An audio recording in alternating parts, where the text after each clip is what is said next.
5 records at Trusty Spot Records and Tees. Ba-ba-da-ba-da-ba-ba-da. Welcome to this week's edition of 5 Records at Trusty Spot Records and Tees.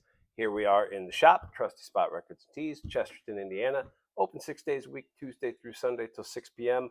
Also online 24/7 at trustyspot.com. Here comes the cat. The cat and the dog are being bad. I do expect frequent interruptions from both of them. Hopefully they relent and let me finish this. But they probably will be jerks and bark or meow or just walk in front of the camera. I don't know. Let's just go ahead and get going. Oh, but I do have to say, this is now a podcast too, available on all of the major podcast platforms. Follow us also on social media. It's just at Trusty Spot Records on everything. This week on our Facebook page, there was a big love connection. Read all about it. It was very exciting. I think that's, everything we talk about today, there will be a link down below if you want to check it out on our website and potentially pick it up from us. See what I mean? There's the dog. Here, have a treat. Eat this. Shut up. All right. Yeah, we ship all over. So if you see it on the website, you want to grab it, we can ship it to you for sure. Let's get into it. Record number 1. Cactus is the band. Restrictions is the album. The record is made in 1971. This is probably one of the earliest, it's got to be one of the earliest rock and roll supergroups. This is from the ashes of Vanilla Fudge and the Amboy Dukes. It's got Carmine Appice. It's got Tim Bogert. It's got Rusty Day is on there, Jim McCarty. Rusty Day is a maniac on vocals, by the way. So that lineup made 3 records together. Restrictions is the last one of those 3. There was a 4th record with a different lineup, but it's kind of meh. It's whatever. This to me is the pinnacle, and this thing is criminally underrated. If you like Led Zeppelin, you're going to like this record. So these guys are not derivative of Led Zeppelin. They're developing at the same time. So it's like that dirty blues rock. In fact, people were referring to these guys as the American Led Zeppelin back then. So this record's baller, man. The rhythm section with Carmine and Tim is amazing. You've got Jim on guitar, and again, Rusty on vocals is just so good, man. That guy was gone too soon.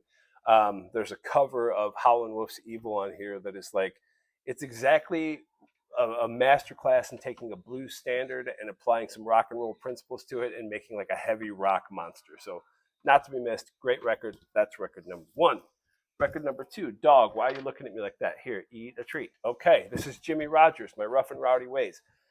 Jimmie Rodgers, this is released in probably 60. This is a 75 reissue. It's a compilation record. Jimmy's from a long time ago. He died in the 30s. He wasn't even 40 years old, died of like tuberculosis. So it's a long time ago.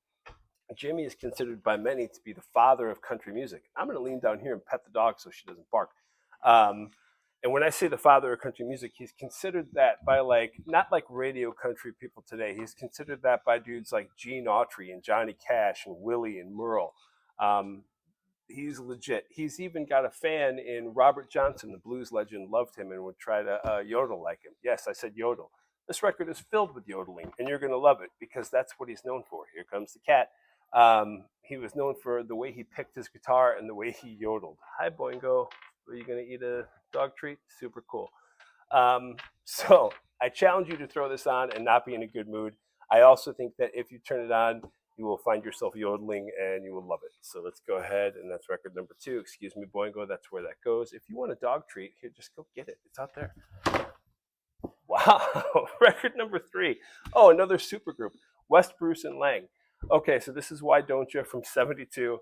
So these guys are from the ashes of Mountain and Cream. You've got Leslie West, you've got Corky Laing from Mountain, and you've got Jack Bruce from Cream.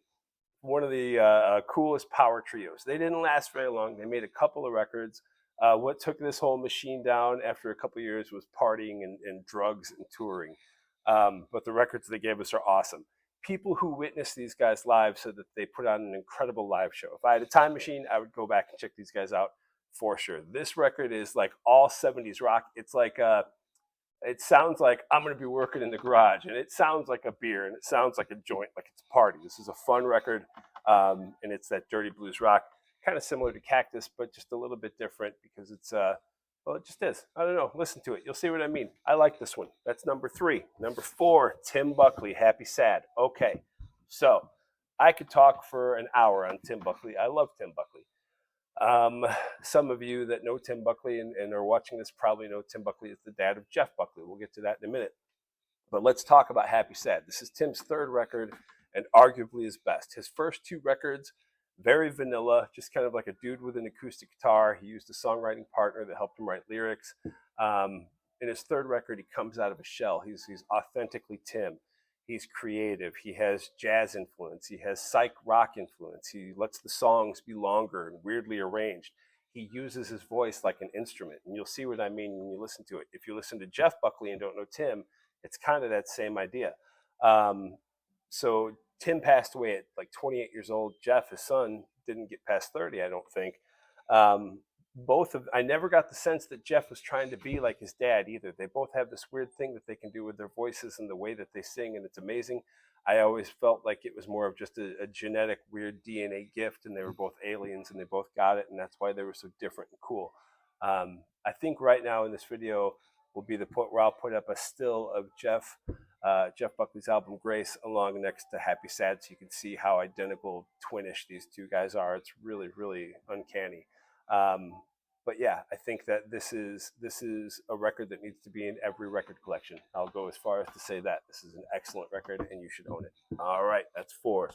Number 5. Oh, The Story of the Nils. Okay, the Nils, self-titled record, the Nils, their debut, came out 86, 87 probably. They are Canadian post-punk. They got together in the late 70s. Alex and Carlos Soria are two brothers that started a band up there in good old Canada, and they were finding some success. They had an EP that was performing well. They started climbing that ladder, right? Like getting out there playing gigs. They started opening for bands like the Ramones and X, so they're really making waves. Then they signed a record deal, okay? And this record deal they signed was lengthy. They were in it for so many records or whatever. They went on tour to support this record, and halfway through their tour, they find out tour is over and they have to come home. The record label is bankrupt. Everything is over. Okay, that stinks, right? And you think they can go home and just continue on. But the problem is the contract they signed states that they can't really work with anybody else or do anything for at least 4 years. So they really, really got the shaft. So they end up moving on to other projects. They disband and they go do other things. And this record, I mean, these guys are contemporaries of like Husker Du and the Replacements. In fact, there's a story on the internet of Bob Mould's mom bringing them cookies. Like, how cool is that, right? So these guys were massive on the college charts. Like, everything was happening. It was going to happen. And then that's when the bottom fell out with that record company and that the label. And that's what stinks. So at some point in the early 2000s, they reform. But brother Alex, who's like the main songwriter, singer, and guitar player, tragically passes away. Carlos keeps the band going, and they're still putting out music today. In fact, I highly encourage you to check out their Bandcamp. They have some super cool stuff out there for sure. This is just such a weird story of how this record label really wrecked the career of this amazing young band from Canada that were well on their way to like being a big name. And this record's awesome. So I think that's it. That's 5 records here at Trusty Spot Records and Tees. I hope you enjoyed this week's episode. I hope you listen to the podcast thing if you're a podcast person. If not, you can see my ugly mug right here on YouTube. You can watch the cat show her butt right on the camera like she probably did today.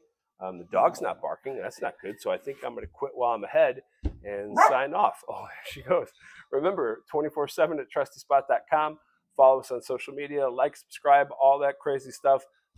Maybe buy something from the shop, and when I ship it, maybe I'll put on lipstick and I'll kiss a piece of paper, and then you'll have my lips forever in your heart and on your wall. I don't know. You could frame it. You could frame my kiss on a piece of paper. I don't know what I'm talking about anymore, so I'm going to wrap it up. Buy these records. Bye. 5 records at Trusty Spot Records and Tees.